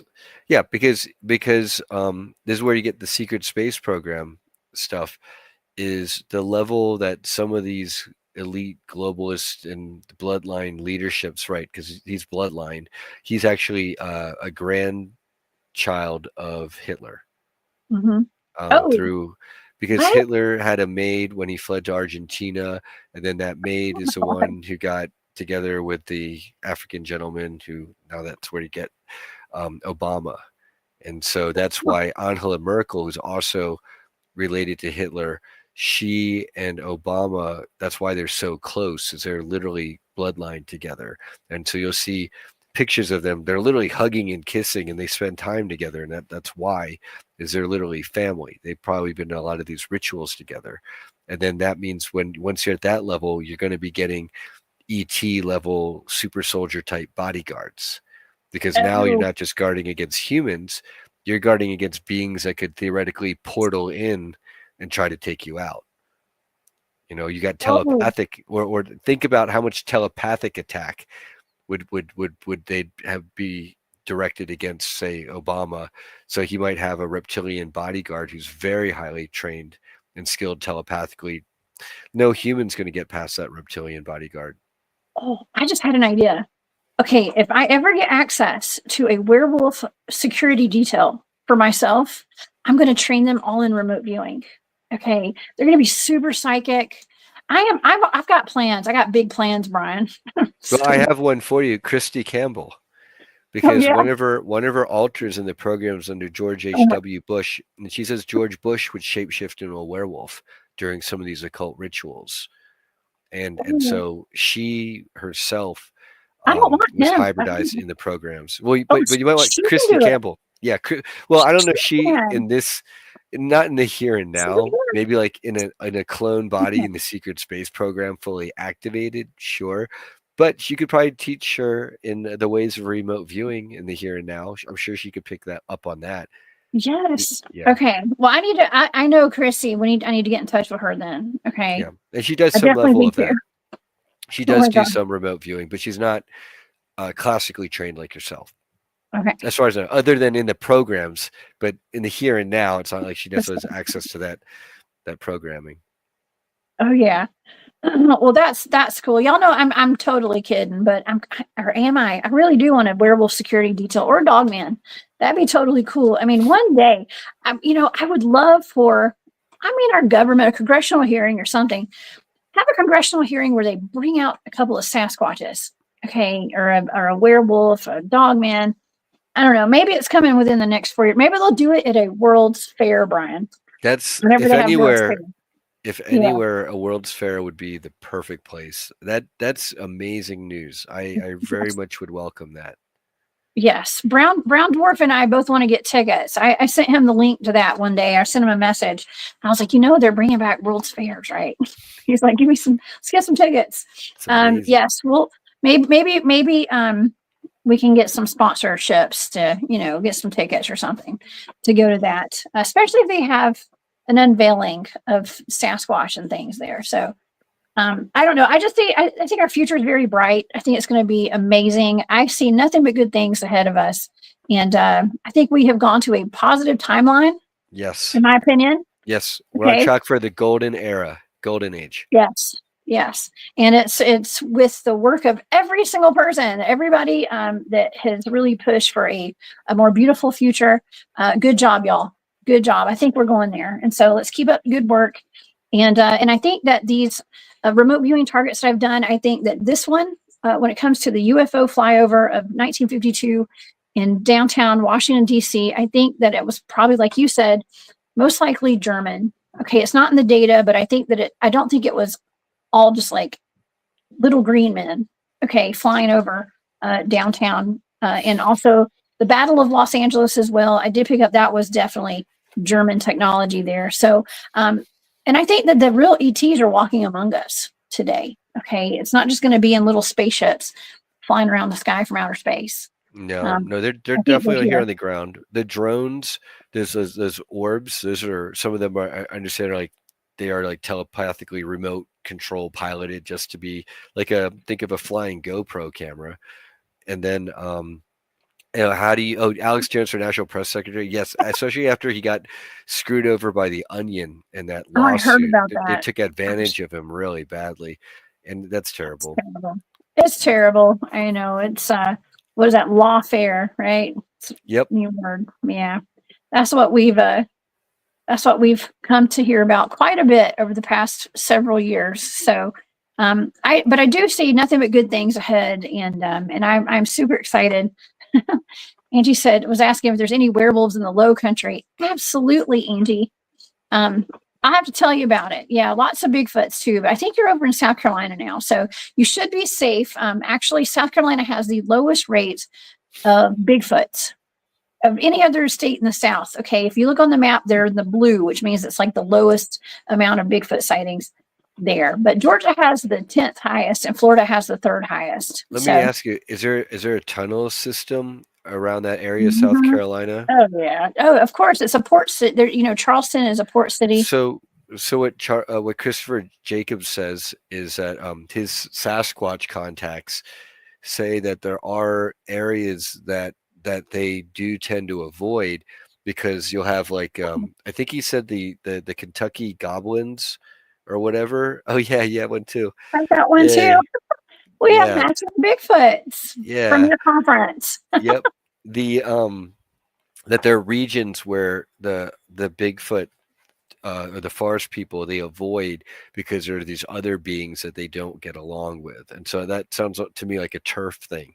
Makes you wonder what's in that region of South Carolina that the Bigfoot might not want to associate themselves with. Well, it's not too far from Jekyll Island and stuff, like on the coast where Georgia is. That's where I think the Federal Reserve was created there, right?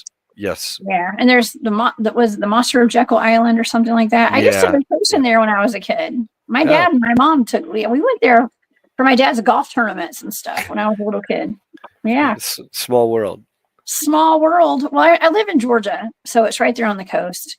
Yeah, and golf is big in Georgia. Augusta. It is. It is. Disgusta. I love Disgusta. Shout out to all my Augusta folks. One of my teammates lives in Augusta. What's up, JT?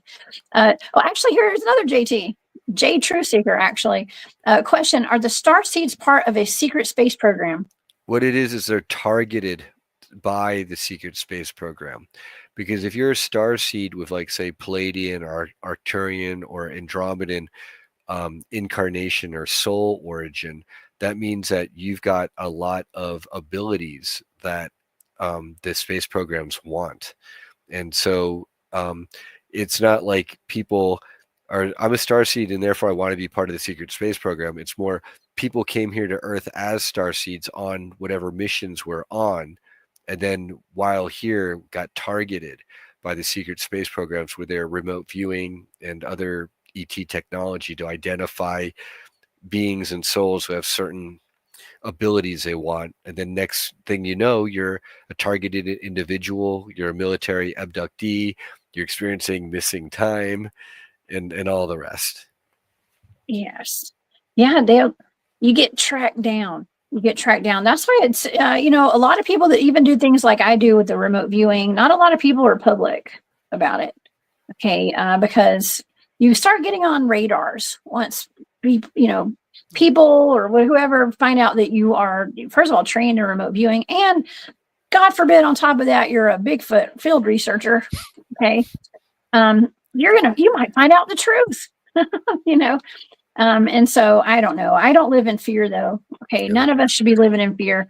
And it's important that we don't live in fear, and we do come forward and, you know, discuss these things. I mean, Brian, you know, I do admit I didn't go public for over 10 years with my research. I never meant to. But you know, people have always been targeted. A lot of people have been targeted for, I mean, goodness, when I came out as being a remote viewer, I got savagely attacked online and stuff, especially by people in the Bigfoot community. Right. Okay. Well, you're a threat because Yeah. bringing the remote viewing and then bringing the authenticity that you bring together, that's like a triple threat to kind of the old stodgy people who are still going into the woods and trying to provoke Bigfoot to appear. You're like, man, I can remote view to Bigfoot and they like come to visit you. And then we can link up with Christopher Jacobs, who can telepathically directly speak with them. And it's a whole new generation of where we're at. When 10 years ago, I don't blame you, you know, listening to the testimonies of people who are trying to come out 10 years ago, even 5 years ago, and it's still rough today, but I can imagine 10 years ago, I don't blame you. Well, yeah. Well, people didn't. The way I like to gauge it is like people did not have Bigfoot stickers on their cars. The entire 10 years that I was doing Bigfoot research, it wasn't until like those shows started coming out, like Expedition Bigfoot or I think it was Finding Bigfoot, came out, and that was a big one. You know, but we'd watch, I love those shows like Unsolved Mysteries, or I can't remember what shows occasionally would have Bigfoot on them and stuff. Well, this is where we put out our call to our esteemed audience. If anyone out there has access to big production company connections or eccentric millionaires or billionaires who want to help fund the movement and some amazing work and disclosure, this is a good opportunity to reach out to Jessica or I. Yeah, let us know. You know, we had a wonderful sponsor when we went to Montauk last year.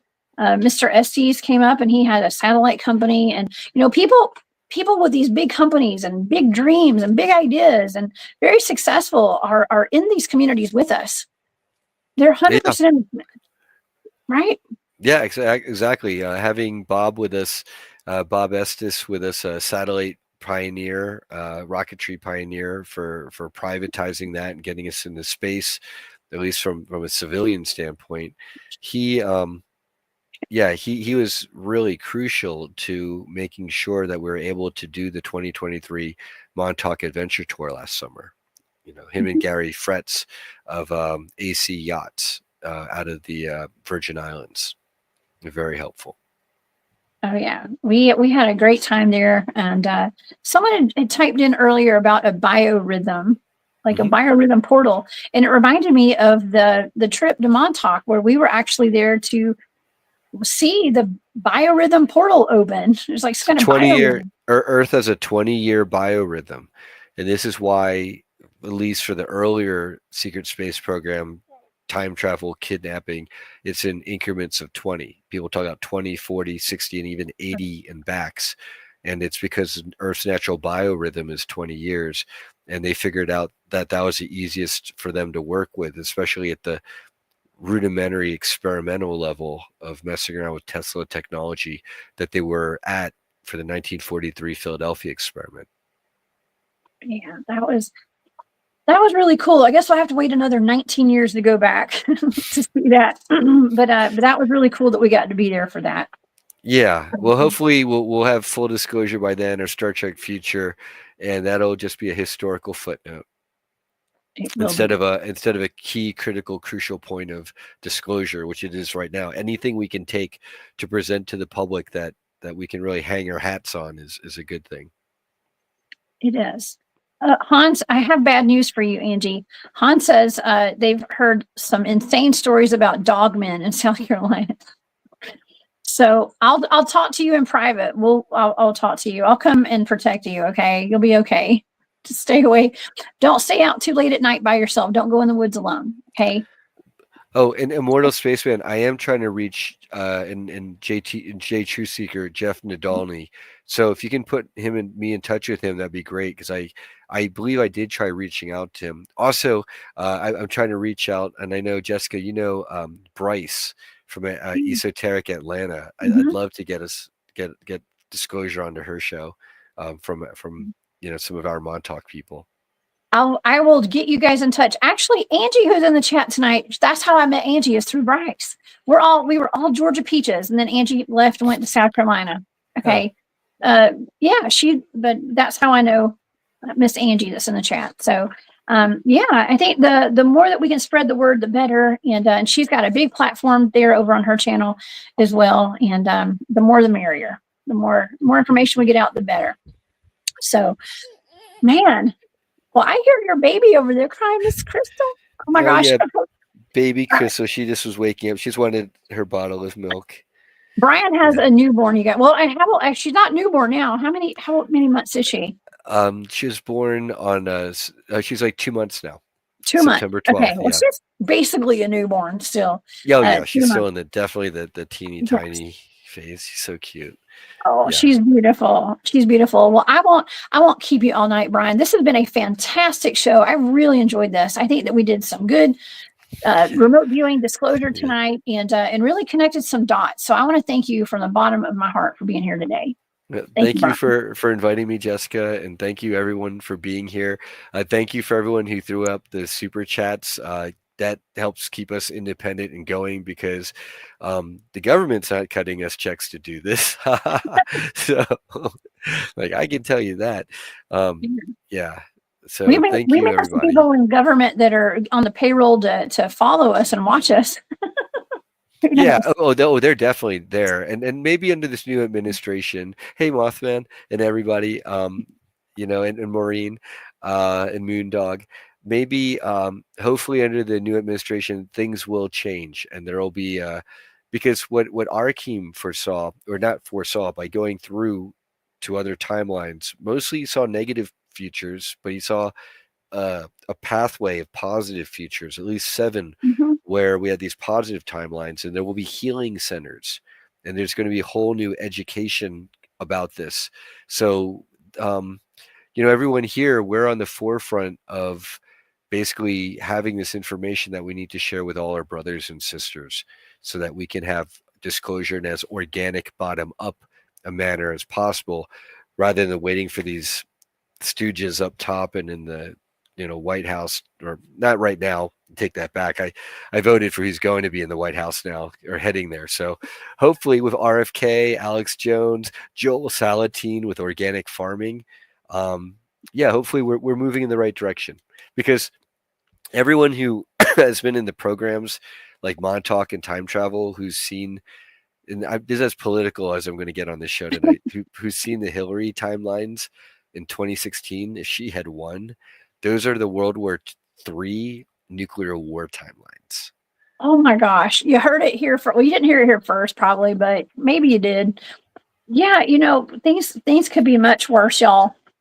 Just be thankful. Wake up every morning and be thankful that you're still here. And y'all, and if you're ever feeling down, come over to my channel and come hang out with us. I can promise you we're going to be talking about some weird stuff that will make you laugh at some point.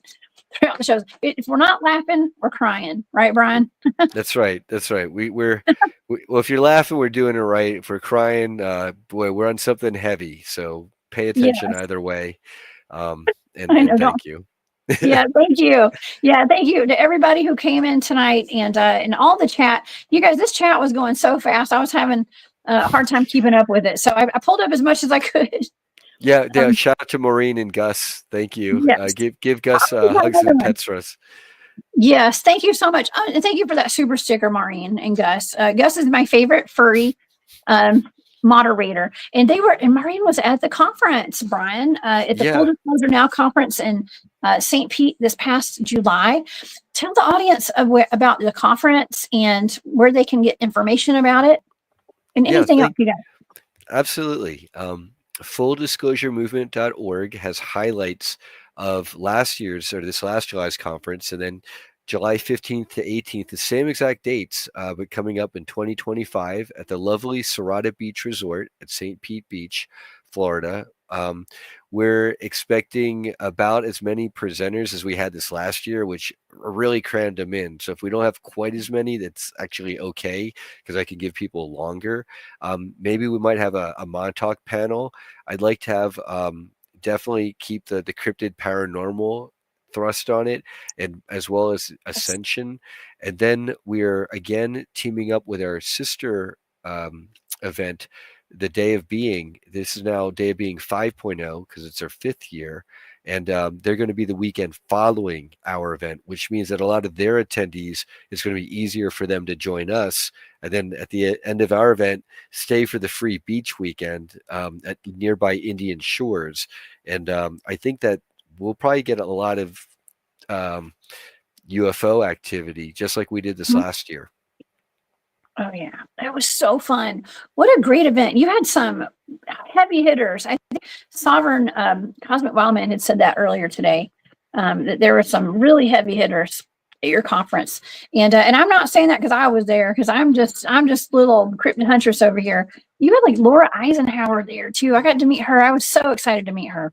Actually, And Jessica, I'd say the two Mhm. of the people, or three of the people, would be you, Christopher Jacobs, and Joanna Michaels. Really bring forward this, and Long Island Bigfoot Mike, Mhm. bringing forward the Sasquatch stuff. Oh, and Sue Walker of the with a Pontee, who telepathically communicates with them. It's like we're coming out of the woodwork. The other side can't keep us down. What I'd love to see in future shows, whenever we talk about the conference, if you're going to attend, let us know. Mhm. And if you want to volunteer or you need assistance, sliding scale, I'm the executive producer of the conference. I want people to be at the conference. If you can't afford it, we'll figure out a way for you to be there. I'd rather you be there for free, even if you couldn't pay, but you're there, than that you're not there. That's what disclosure is about. Oh my gosh, that is so sweet and so nice. And that's wonderful. And there's probably a lot of opportunities if people wanted to volunteer or, There are. to help with something as well.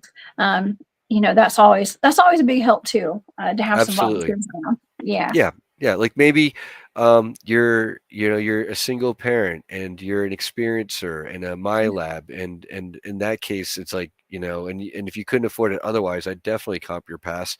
And then, hey, share this show around and with my website, to as many people as you can. Try to get a ticket sold by someone who can afford to pay for it and wants to attend. And great, you got me an attendee who bought a ticket, and that's Mhm. amazing. And this is a way that we're all going to work together to make this happen. That's the newer thinking, not like, oh, you can't afford it and pay for it online, then forget it, I don't want you there. That's not the way we're doing things in the new earth. Yeah, I love that. Oh my gosh, yes. Thinking of a more beautiful future. And that's beautiful. And it's all about love too. Mhm. Yeah, I was actually doing oh gosh, I got so emotional today. I had remembered, my mom had reminded me that someone who was very, very, I want to say he was just had a monumental type of a job. Okay. That I used to know. I haven't seen him in a long time. I'm not even sure if he's still alive today. But my mom's good friend, his name's Don Ware. And he was part of MUFON for a while, but he was retired. I think he was in the Air Force. And he used to come and speak at our weekly meetups on Wednesday nights at Mr. Sam's house. That's where I met the head of my Bigfoot teams. My Bigfoot, that's how I started doing Bigfooting, was going to these meetups. And it was just a weekly meetup on Wednesday nights. They had a different speaker, from like magicians to psychics to Bigfooters to ufologists to whatever. And it was a different topic. And Don would go to those. And it turns out I didn't know who he was back then. And Brian, it was wild because we would just go to the meetings, and we'd go to Waffle House and sit there and talk for hours. And my mom would sit there and talk for hours with Don. And turns out he was the liaison between ETs and the president of the United States. He was actually there and saw, that's how he got into the UFO movement, I guess, was he was there back in 1952 when the UFOs flew over Washington, D.C. He was there and saw it. Okay. And I had no idea who Don was like that. I mean, I just knew that he was into UFOs. I didn't know who he was back then. It's amazing. That's really a blessing that your mother, like yourself, is so into this stuff, and Ben, your son as well, Yes. seems to be really. I mean, that's great. I wish my family was into it. I'm the black sheep of the family there. Everyone else, like, they hear UFOs and they check out, but to be able to spend all that time with someone like Don Ware, who is literally part of our exopolitical history for the planet and presidents. There you are at Waffle House with him, ask him to pass the syrup. That's pretty cool. And that really goes to show you in the meetup groups and on the social media now, where we're all coming together, you never know who you're going to meet and who you're going to work with. It's pretty wild. I mean, I went from being a viewer and a fan of the show to now being a guest, and I really appreciate that. And my friend, oh my gosh, number one, you're my friend. Yes. Okay. And so anytime I have like a really cool topic like this, I mean, I always get the download before a show too. I'm like, I just get somebody in my mind. Like, it's almost like I'm getting the download, like, get in touch with Brian. Brian's a person for this show today. Okay. Brian's a person. And so that's kind of how I work with my shows. People, if anybody's ever wondering, okay, I got this download. I knew you would be the person for this show today. So thank you so much. You're so knowledgeable on everything that we talk about. And you bring the heat.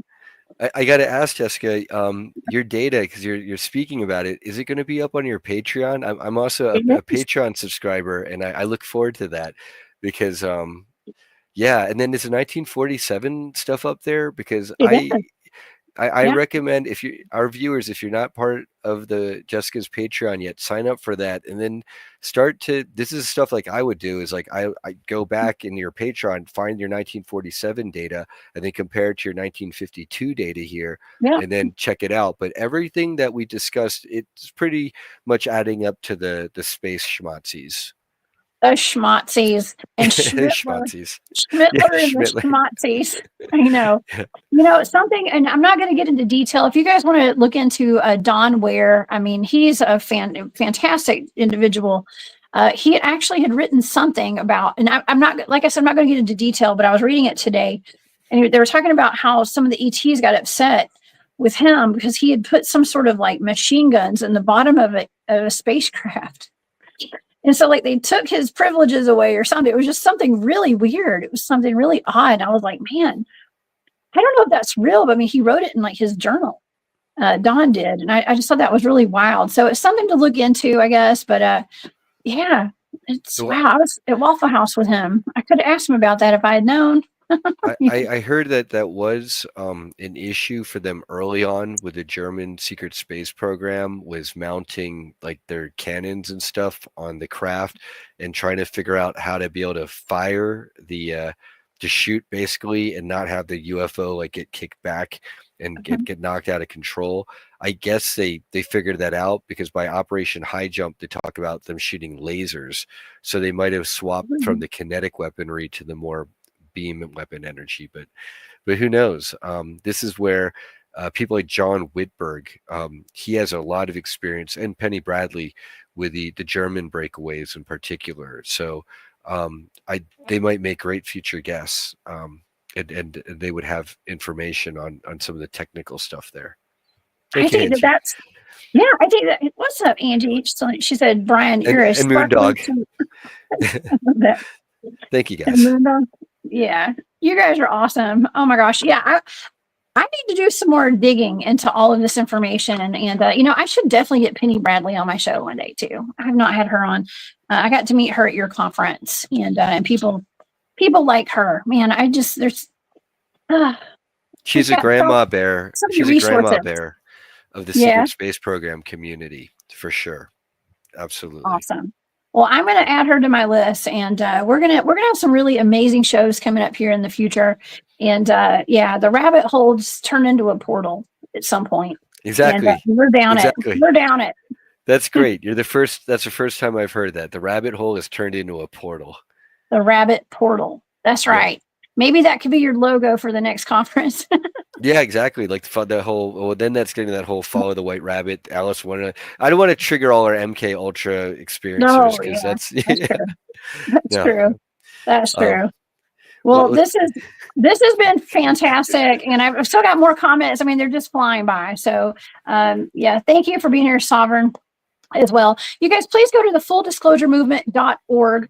And if you want more information on the conference and to get tickets, and also you also do a show with Arkeem as well. And do you want to tell the audience about that on Disclosure Now? Yeah, it's literally the Disclosure Now podcast on YouTube, and I want to direct everyone to the Edward Hughes soul fragment that we interviewed of Arkeem's for 2 hours almost, and then also it turns out that he just recently had recall of being forced or ordered by Colonel Michael Aquino during the Montauk Project or Project Phoenix to be part of committing the Son of Sam atrocities. Oh my God. And that's an episode we just did. It's a live that we did talking about Son of Sam murders. And he has some wild recall. And it turns out it was a time travel mission, not just to terrorize New York City and the normies in 3D here and now. It was to eliminate a really legit Christian church that was going to change the timeline for the better. Oh my God. Yeah. So oh my gosh. Check that out. And so thanks for bringing up our podcast, Jessica. Well, and I really enjoyed your show with Long Island Bigfoot the other night too. Oh, good. You were there. Thank you for that. Yeah, I was in there the whole show. I loved it. Thank you. You guys are doing great work and getting out great information. I think we are the disclosure. We are the disclosure. 100%. Yeah. I've got a fly in here. Okay. We are the disclosure. But Brian, this is wonderful. I can't wait for the conference. Please come back and hang out with me soon. Okay. We've got more work to do. We definitely have more work to do. Thank you, everybody. Thank you, Jessica. Yeah. Well, everybody have a good night. Like Jane says, everybody keep your vibrations high. Okay. Keep your vibrations high. If you guys would like full access to the remote viewing data, like Brian said, go to my Patreon. Thank you to all of my Patreon members. You guys are the best. And thank you to everybody who gave super stickers tonight and for all your support. Everybody who participated in the chat. Y'all are the best. Okay. Well, I am going to try to come back. Hopefully I'll be here Saturday night. I do have a cryptid warfare operation this weekend. Undisclosed location, Operation Gray. So I can guarantee you if I don't show up Saturday night, which I hope I will, I'm going to be chasing something really scary in the woods. Okay. But trust that I'm going to be okay. And if I don't see you Saturday night, I'll be back on Monday. Okay, y'all. And it could just be that I don't get any sleep and I don't feel like doing a show Saturday night, but maybe you'll see me. Maybe you won't. All right. Be safe and have fun. Thank you. Oh, I always have fun. I always have fun. So everybody have a wonderful night. So give Crystal a hug for me. Okay? I will. And a fresh baby bottle. All right. You guys have a great night. I'm sending all my love and light. Lock your doors. Be safe. Keep your head on a swivel. Bye, y'all.